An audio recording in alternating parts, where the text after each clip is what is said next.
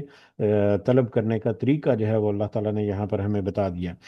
اس دعا کی کافی اہمیت بھی ہے مختلف انداز ہے، جیسا کہ ابو داود میں ایک روایت ہے، حضرت عبداللہ بن صائب رضی اللہ تعالیٰ عنہ، وہ بیان کرتے ہیں کہ رسول اللہ صلی اللہ علیہ وسلم کو، میں نے رسول اللہ صلی اللہ علیہ وسلم کو رکن یمانی اور حجر اسود، یعنی طواف جب کیا جائے تو خانہ کعبہ کا جو آخری کنارہ ہے، آخری دو کنارے کے درمیان جو جو طواف کا حصہ ہے، اس میں رکن یمانی اور حجر اسود کے درمیان یہ دعا پڑھتے ہوئے سنا تھا۔ تو نبی کریم صلی اللہ علیہ وسلم جو ہے وہ یہ دعا پڑھا کرتے تھے اپنے طواف کے چکر کے آخری حصہ جو ہے، اپنے طواف کا ہر چکر کے آخری حصہ جو ہے اس میں تو اس اعتبار سے یہ دعا جو ہے وہ آج بھی سکھائی جاتی ہے، جو بھی عمرہ کرنے جاتا ہے یا طواف وغیرہ کرتا ہے اس کے لیے یہ دعا جو ہے اس کو تاکید جو ہے وہ کی جاتی ہے، ہر طرح کے کتابوں میں یا پمفلٹ میں یہ موجود ہے۔ تو یہ دعا جو ہے یہ مختلف اوقات میں انسان جو ہے وہ اس کو اپناتا ہے، جیسا کہ طواف کے درمیان دعا جو ہے ابھی ہم نے تذکرہ کیا، اسی طرح سے صفا و مروہ میں جب صحیح کی جاتی ہے تو وہاں پر بھی رک کر یہ دعا مانگنا جو ہے یہ بھی مسنون ہے، سنت سے ثابت ہے۔ اسی طرح سے نماز میں تشہد میں سلام پھیرنے سے پہلے، سلام کہنے سے پہلے یہ دعا جو ہے وہ اس کی تاکید جو ہے وہ کی جاتی ہے۔ اسی طرح سے میدان عرفات میں دعائیں جو ہیں ان میں اس دعا کی شمولیت جو ہے یہ بھی نبی کریم صلی اللہ علیہ وسلم سے ثابت ہے۔ اس کے علاوہ رمضان کے آخری عشرے میں جب کہ اللہ تعالیٰ کی رحمتیں اور برکتوں کی پیک ہوتی ہے، تو اس وقت بھی یہ دعا جو ہے وہ بڑی اہمیت کی حامل ہوتی ہے۔ سفر میں، بیماری میں، پریشانی میں اور خوشی میں، ہر لحاظ سے ہر وقت، یعنی یہ ایک ایسی دعا ہے کہ انسان جو ہے زندگی کے ہر لمحے میں اس کی ضرورت محسوس کرتا ہے، یا زندگی کے کسی بھی لمحے میں، چاہے وہ کسی مصیبت میں، پریشانی میں، تکلیف میں، بیماری میں مبتلا ہو، یا چاہے وہ خوشی میں ہو، آسودگی میں ہو، بڑا مطلب سیلیبریٹ کر رہا ہو، دونوں صورتوں میں یہ دعا جب اس کے دل سے نکلتی ہے، اس کی زبان سے جب ادا ہوتی ہے، تو اس کو ایک فرحت اور تازگی اور ایک اس کو ایک اطمینان جو ہے وہ پہنچاتی ہے۔ ربنا آتنا فی الدنیا حسنا وفی الآخرت حسنا وقنا عذاب النار، کہ اے ہمارے رب، تو ہمیں دنیا میں بھی بھلائی عطا فرما، آخرت میں بھی بھلائی عطا فرما، اور ہمیں آگ کے عذاب سے بچا لے۔ تو یہ ایک کمپلیٹ پیکج ہے جس کے بارے میں، یا جس کی جو جامعیت ہے، جس کی جو وسعت ہے، اس کا جتنا تذکرہ ہم کرتے جائیں وہ ہمیں کم ہے۔ مختصر اور مطلب کم الفاظ میں ہم یہی کہہ سکتے ہیں، دہرا سکتے ہیں کہ ہر انسان اپنی زندگی کے ہر لمحے میں یہ دعا جو ہے اس کی ضرورت اور حاجت کو محسوس کرتا ہے، اور کسی بھی لمحے میں جب یہ دعا کرتا ہے تو اس کو یہ دعا جو ہے وہ آسودگی اور فرحت دیتی ہے، اور اس کو یہ احساس دلاتی ہے کہ تم نے اپنی اس کنڈیشن میں، جو بھی کنڈیشن ہے، چاہے وہ اچھی کنڈیشن ہے یا بری کنڈیشن ہے، چاہے خوشی کی ہے یا غمی کی ہے، تم نے ایک کمپلیٹ دعا جو ہے وہ اللہ تعالیٰ سے کر لیا، اور اس کا بدلہ پھر اللہ تعالیٰ سے دعاؤں کو لوٹایا جانا جو ہے وہ بھی ہمیں پتہ ہے کہ اللہ تعالیٰ کسی قسم کی کوئی دعا جو ہے وہ رد نہیں کرتا، بشرطے کہ ایک اچھی امید کے ساتھ اللہ تعالیٰ کے ساتھ وہ دعائیں جو ہے وہ کی جائیں۔ تو آگے اولئک لہم نصیبن، یہی وہ لوگ ہیں کہ ان کے حصے میں ہے مما کسبوا، جو انہوں نے کمایا، یعنی دنیا میں جو انہوں نے بھلائی کا دعا کی، اور آخرت میں بھی بھلائی اور آگ کے عذاب سے نجات کی دعا کی، تو اللہ تعالیٰ اسے وہ سب کچھ عطا کر دیتے ہیں۔ واللہ سریع الحساب، اور اللہ بہت جلد ہے